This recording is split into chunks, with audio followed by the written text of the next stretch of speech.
Je m'appelle Caroline Schrumpf, je suis pasteur de l'Église protestante unie de France. Actuellement, je suis pasteur à Laval, en Mayenne, avec un poste à la fois paroissial et missionnaire. L'ADN de mon église de Laval, c'est une petite église, petite communauté protestante, qui cherche à retrouver un nouveau souffle. Un nouveau souffle pour être témoin tout simplement dans la ville, dans la région, dans le département, être témoin de l'Évangile, être témoin de la bonne nouvelle, de ce qui nous donne de la joie, de ce qui nous fait vivre, cette bonne nouvelle de l'amour de Dieu qui nous a saisis. J'ai choisi de collaborer et d'inviter à participer à ce culte des musiciens qui viennent de tous horizons, de tous continents, puisque nous avons Mathéus et Mariana qui viennent du Brésil et qui sont pasteurs missionnaires à Lyon.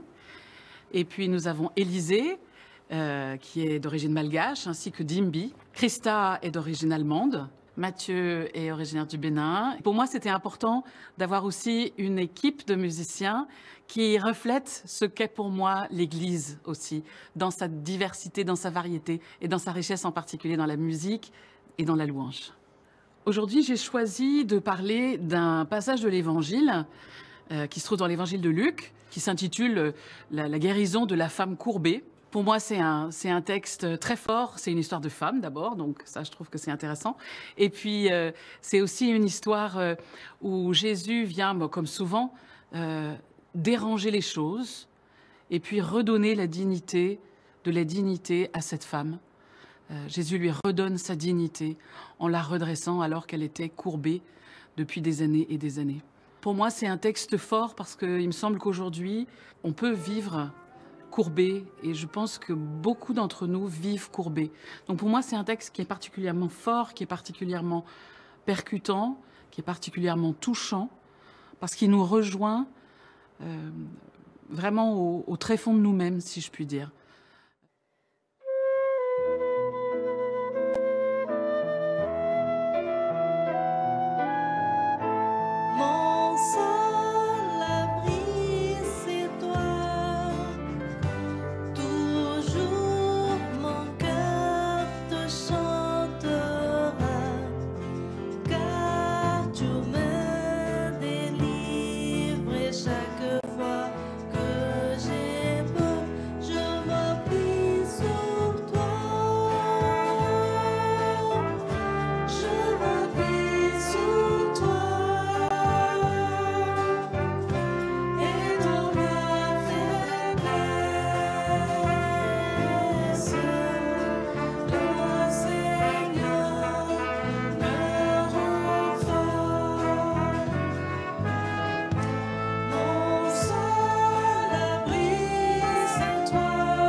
Trouver un abri en Dieu parce qu'il nous délivre. Quelle joie, quel défi aussi. Bienvenue à vous tous. Que vous soyez habitués des églises ou que vous passiez par hasard, soyez les bienvenus pour ce culte. Ce sera un temps de prière, d'écoute, de chant, de réflexion, un temps autour de la parole. La parole. Elle nous entoure à chaque instant dans notre vie. Paroles de nos proches, paroles que nous entendons autour de nous, paroles intérieures, paroles extérieures qui nous envahissent, paroles des amis, de la famille, paroles qui nous font du bien ou pas, paroles qui nous déstabilisent ou nous aident à vivre. Aujourd'hui, c'est une histoire de paroles que nous allons découvrir ensemble.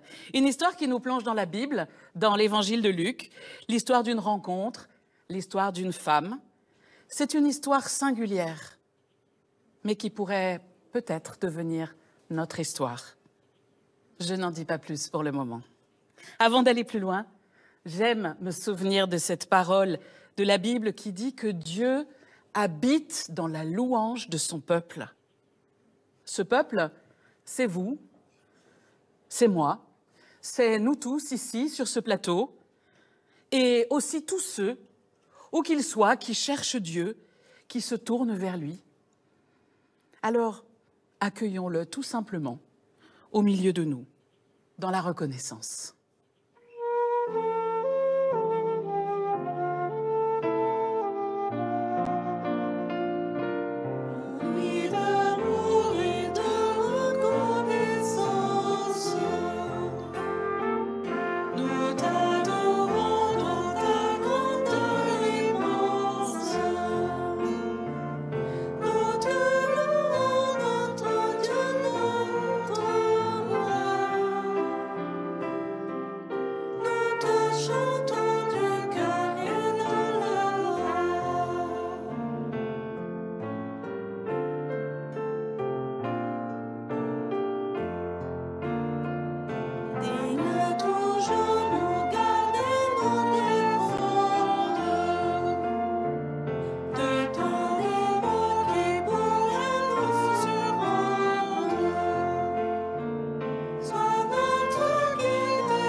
Nous allons prier. Prier, c'est parler à Dieu. Parler à Dieu, pour certains d'entre nous, c'est une expérience quotidienne, essentielle, presque aussi naturelle que respirer. Mais pour d'autres, et peut-être pour vous, ce n'est pas si simple. Comment trouver les mots justes? Est-ce que Dieu m'écoute vraiment? Et si je ne sais pas quoi dire? Ou bien au contraire, j'ai tellement de choses à lui dire. Approchons-nous simplement de Dieu tel que nous sommes. Nous pouvons le faire sans crainte et en confiance. Dieu nous accueille, il nous connaît. Et pour nous, sa porte est toujours ouverte. Nous prions ensemble. Qui nous connaît comme toi, Seigneur? Qui, comme toi, sait que nous venons toujours d'ailleurs? Qui, comme toi, nous fait grandir en humilité, en humanité? Qui, comme toi, nous déloge de nos certitudes et de nos idées toutes faites? Qui d'autre que toi sait nos élans et nos fragilités? Qui mieux que toi nous aime, nous guide et nous soutient? Nous n'avons que toi, Seigneur. Amen.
Alors, prenons le temps de confier à Dieu nos fardeaux et nos difficultés.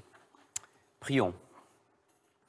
Seigneur, tu nous vois, tu vois le monde et nos vies, le monde désuni, déchiré par toutes ces tensions et ces souffrances, et nos vies bancales, blessées, et nos cœurs fermés, verrouillés par la peur.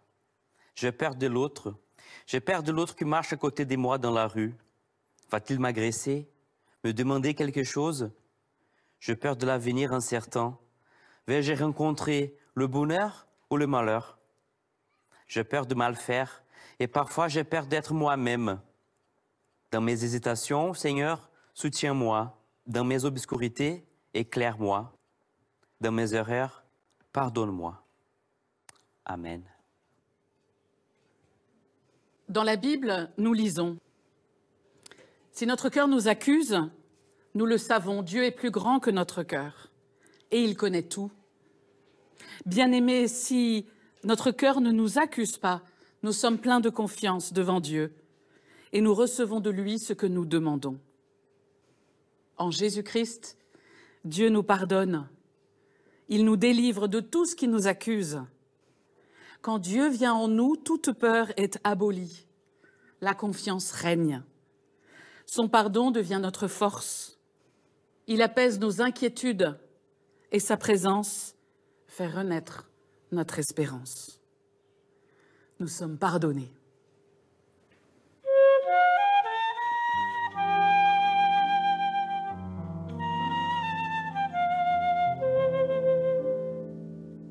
J'ai soif de ta présence, divin chef de ma foi, dans ma faiblesse immense, que ferais-je sans toi? Chaque jour, chaque heure, oh j'ai besoin de toi.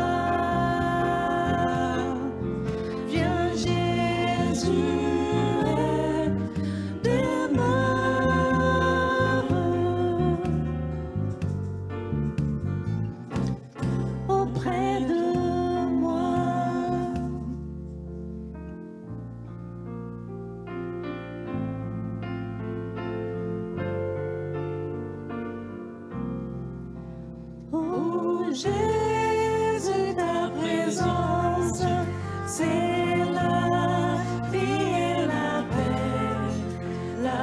paix dans la souffrance et la vie à jamais. Chaque jour, à chaque heure, oh, j'ai besoin de toi. Viens, Jésus, et demeure auprès de moi.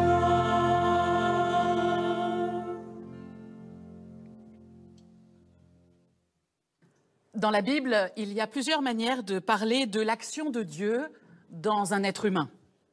Plusieurs langages pour décrire comment le Christ nous rejoint et comment la foi vient changer notre vie, notre cœur et notre monde. Alors traditionnellement, dans les églises, on dit que Jésus nous sauve et qu'il nous purifie de nos péchés. C'est le langage religieux classique. On dit aussi que Jésus nous fait entrer dans la famille de Dieu. Il nous donne notre identité d'enfant de Dieu. C'est un langage plus relationnel. On peut dire aussi que Jésus nous libère de nos angoisses les plus profondes et il nous aide à trouver le sens de notre vie. C'est un langage existentiel. On peut dire encore que Jésus nous aide à trouver notre place dans la société et c'est alors une compréhension sociale, sociétale et même politique de la foi. Et puis, il y a le langage de la liberté, ou plus exactement de la libération. Un langage qui plonge ses racines très profondément dans la Bible, en particulier à ce moment où Dieu vient libérer son peuple, esclave en Égypte, à l'époque de Moïse. Ce matin, nous allons à la rencontre de Jésus et d'une femme anonyme, une rencontre improbable qui va tout bouleverser pour elle et pour ceux qui sont autour. Une rencontre placée sous le signe de la libération. Je vous invite à lire dans l'Évangile de Luc, chapitre 13, versets 10 à 17. Un jour de sabbat, Jésus enseignait dans une synagogue. Une femme malade se trouvait là. Depuis 18 ans, un esprit impur la tenait courbée et elle était totalement incapable de se redresser. Quand Jésus vit cette femme, il l'appela et lui dit « Tu es délivrée de ta maladie ». Il posa les mains sur elle et aussitôt elle se redressa et se mit à louer Dieu. Mais le chef de la synagogue était indigné de ce que Jésus avait accompli une guérison le jour du sabbat. Il s'adressa alors à la foule. « Il y a 6 jours pendant lesquels on doit travailler. Venez donc vous faire guérir ces jours-là et non le jour du sabbat. » Le Seigneur lui répondit en ces mots. « Hypocrite que vous êtes. Le jour du sabbat, chacun de vous détache de la mangeoire son bœuf ou son âne pour le mener boire, n'est-ce pas? Et cette femme, descendante d'Abraham, que Satan a tenue liée pendant 18 ans, ne fallait-il pas la détacher de ce lien le jour du sabbat? » Cette réponse de Jésus remplit de honte tous ses adversaires. Mais la foule entière se réjouissait de toutes les œuvres magnifiques qu'il accomplissait. Seigneur, que ta parole soit une lampe sur notre chemin, soit une lumière sur notre route. Amen. Il n'y a pas que le peuple hébreu qui a vécu dans une situation de servitude en Égypte. Être esclave, ça peut prendre des formes très diverses et même cruellement créatives. Pas besoin d'avoir un boulet au pied ou de souffrir sous les coups de fouet. Luc, dans son évangile, nous invite à devenir témoins d'une rencontre entre Jésus et une femme enfermée dans un esclavage à la fois physique et spirituel. Nous ne savons pas son nom, mais Luc nous dit qu'elle vit courbée depuis 18 ans, en proie à un esprit d'infirmité. C'est une force qui est à la fois extérieure à elle, qui ne vient pas d'elle, mais qui est intérieure aussi, qui vient en quelque sorte squatter en elle. 18 ans qu'elle est privée de vivre debout, comme un être humain. Privée aussi de voir les autres face à face. Privée de toute liberté de se redresser. Courbée, son horizon se limite au sol, aux cailloux, à la route, à ses pieds. Mais malgré son handicap, elle va ce jour-là à la synagogue. Elle écoute Jésus. Elle écoute sans rien demander, peut-être même sans rien espérer. Dans la synagogue, il y a du monde, il y a même foule. Au milieu de cette foule, Jésus la voit, elle, dans son infirmité, dans son esclavage. Non seulement il la voit, mais il l'appelle.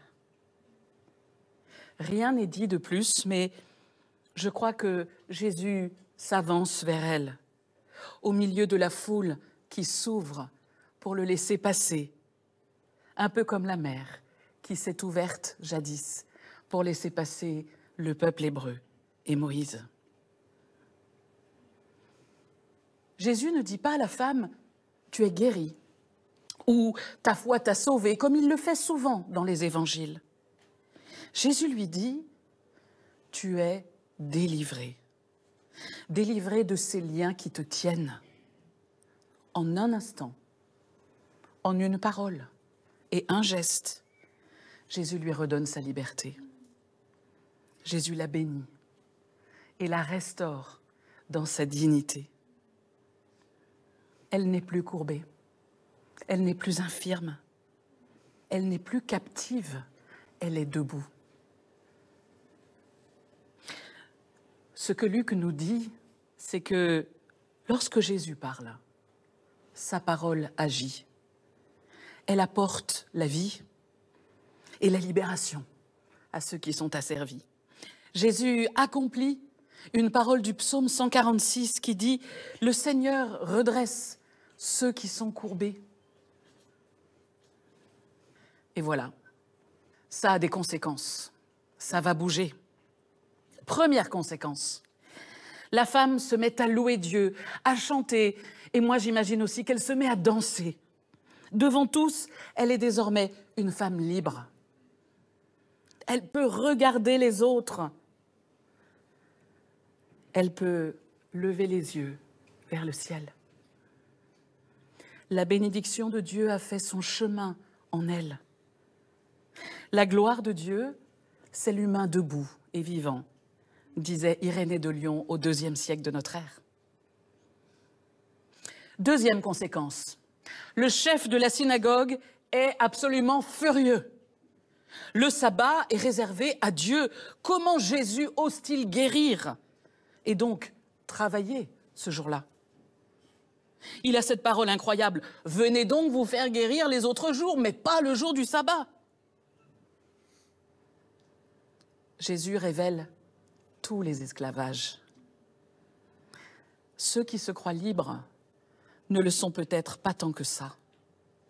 Quand ils sont prisonniers de la loi de Dieu, appliquée au pied de la lettre, sans compassion. La vie de Dieu qui surgit vient toujours bousculer l'ordre établi. Cette femme courbée, puis redressée, vient aussi nous parler de nous. De tout ce qui nous courbe, de tout ce qui nous recroqueville sur nous-mêmes, tout ce qui nous empêche de vivre debout. Par exemple, quand nous disons « ça, je voudrais bien ne plus le faire, mais je ne peux pas m'en empêcher, je n'y arrive pas, c'est plus fort que moi ». Nous sommes courbés. C'est peut-être une habitude qui nous tourmente, quelque chose qui est là, en secret, en nous. Les lieux stratégiques où se joue notre liberté humaine, nous les connaissons bien. Le savoir, le pouvoir, le sexe, l'argent. Alors, dans ces domaines, suis-je libre de mes choix ou courbé? Quel est le moteur de mes actes? Est-ce que je cherche avant tout à briller?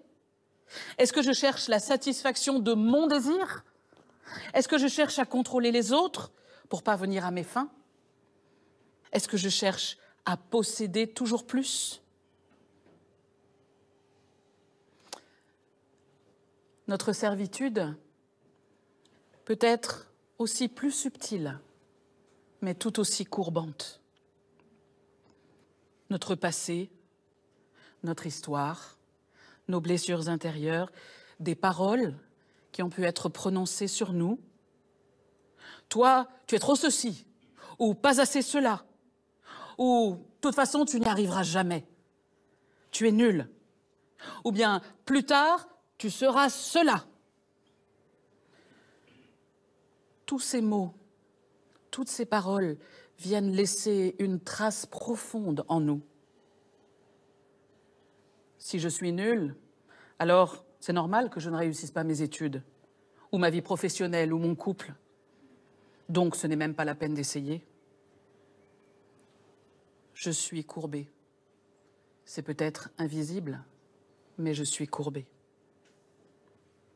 Aujourd'hui, Jésus vient à notre rencontre. Il nous voit, nous.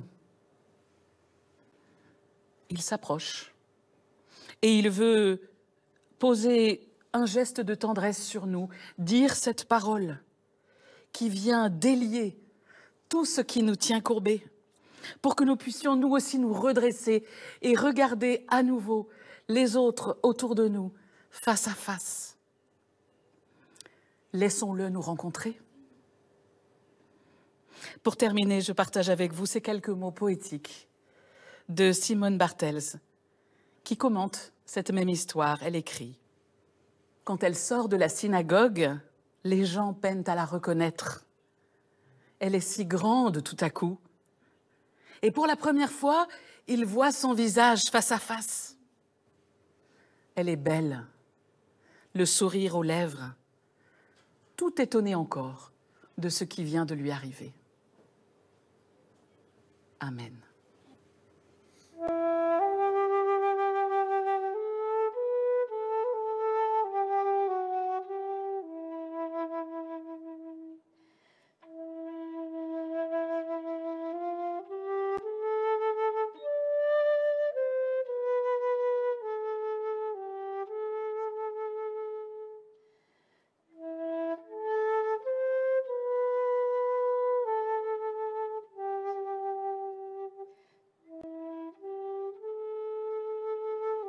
À ce que Dieu pose sur notre humanité un regard d'amour et de miséricorde, nous pouvons nous tourner librement vers lui dans la prière.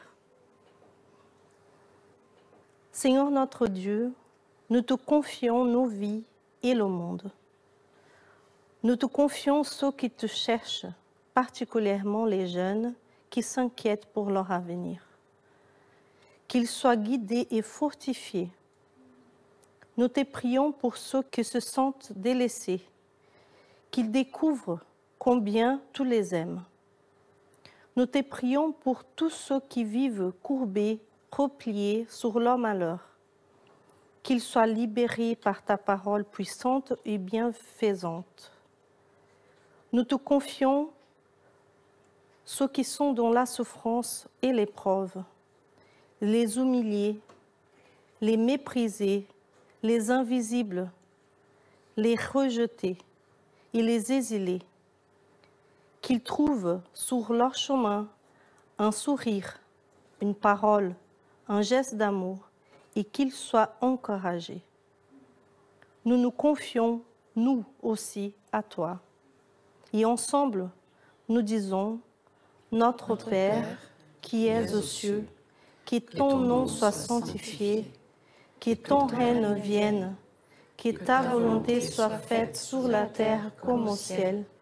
Donne-nous aujourd'hui notre pain de ce jour. Pardonne-nous nos offenses, comme nous pardonnons aussi à ceux qui nous ont offensés.